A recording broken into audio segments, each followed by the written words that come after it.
Hi dears, നമുക്കിന്ന് കുറച്ച് beetroot അച്ചാർ ഉണ്ടാക്കാം.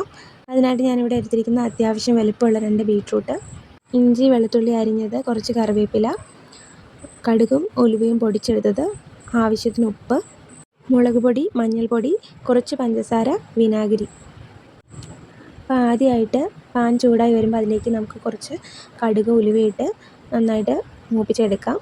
അതിനുശേഷം അത് കഴിഞ്ഞാൽ മുളക്, ഇഞ്ചി വെളുത്തുള്ളി ചെറുതായിട്ട് അരിഞ്ഞത്, കറിവേപ്പില, ഇതെല്ലാം കൂടി ഇട്ട് നന്നായിട്ട് വഴറ്റുക. അച്ചാറിടാൻ ഉപയോഗിക്കുന്ന ബീട്രൂട്ടിൻ്റെ അളവനുസരിച്ച് ബാക്കിയുള്ള ഇൻഗ്രീഡിയൻസിൻ്റെ അളവ് കൂട്ടുകയും കുറയ്ക്കുകയും ചെയ്യാവുന്നതാണ്. ഇനി നമുക്ക് മുളക് പൊടി, മഞ്ഞൾപ്പൊടി, കുറച്ച് കായപ്പൊടി, കൂടാതെ ഉപ്പ്, ഇതെല്ലാം കൂടി ഇട്ട് നന്നായിട്ട് മിക്സ് ചെയ്യാം. മുളക് പൊടി, മഞ്ഞൾപ്പൊടി, ഉപ്പ് ഇത് ചേർക്കുന്നതിന് മുന്നേ നമുക്ക് വേണമെങ്കിൽ നമ്മുടെ ബീട്രൂട്ട് നന്നായിട്ട് എണ്ണയിലിട്ടൊന്ന് വഴറ്റിയെടുക്കാവുന്നതാണ്. ഞാനിപ്പം ആദ്യം പൊടികളാണ് ഇട്ടത്. അത് കഴിഞ്ഞാൽ നമ്മൾ അരിഞ്ഞു വെച്ച ബീട്രൂട്ട് അതിലേക്ക് ഇട്ട് കൊടുക്കാം. ഇതുപോലെ ചെറുതായി അരിഞ്ഞോ ഇല്ലെങ്കിൽ ഗ്രേറ്റ് ചെയ്തോ ഇടാവുന്നതാണ്. എനിക്കിഷ്ടം ചെറുതായിട്ട് അരിഞ്ഞ് ഒന്ന് കടിക്കാനൊക്കെ കിട്ടുന്ന ടൈപ്പ് ബീട്രൂട്ടാണ്. സോ ഞാൻ ഇങ്ങനെയാണ് അരിഞ്ഞത്. ബീട്രൂട്ടിലേക്ക് ആ എണ്ണയും മസാലയൊക്കെ പിടിക്കുന്നത് വരെ നമ്മൾ ഇതുപോലെ വഴറ്റിയെടുക്കണം.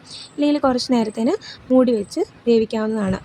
ഏകദേശം ഇതുപോലെ നിറമൊക്കെ ഒന്ന് മാറി വരുമ്പോഴത്തേനും നമുക്ക് കുറച്ച് പഞ്ചസാര, അധികമൊന്നും വേണ്ട, വളരെ കുറച്ച് പഞ്ചസാര നമുക്ക് ആഡ് ചെയ്ത് കൊടുക്കാം. ഒരു ടേസ്റ്റിനും കാര്യത്തിനൊക്കെ വേണ്ടിയിട്ടാണ്. ഇതിനകത്ത് പ്രത്യേകിച്ച് ഈന്തപ്പഴവും കാര്യങ്ങളൊന്നും ഇട്ടിട്ടില്ലാത്തതുകൊണ്ടാണ് ഞാൻ കുറച്ച് പഞ്ചസാര ആഡ് ചെയ്ത് കൊടുത്തത്. അത് കഴിഞ്ഞ് ഞാൻ നന്നായി മൂടി വെച്ചു. അപ്പോൾ ആഡ് ചെയ്ത ഇൻഗ്രീഡിയൻസ് ഒക്കെ അതിലേക്ക് നന്നായിട്ട് പിടിച്ചിട്ടുണ്ട്.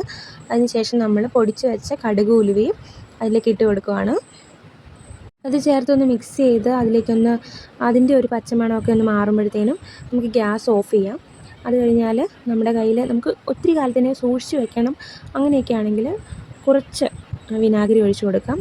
അതേസമയം നമ്മൾ 2-3 ദിവസം കൊണ്ട് കൂട്ടി തീർക്കുന്നതാണെങ്കിൽ വിനാഗിരി ഒന്നും ഒഴിച്ചില്ലെങ്കിലും കുഴപ്പമില്ല, നമുക്ക് ഫ്രിഡ്ജിൽ സൂക്ഷിച്ചാൽ മതി.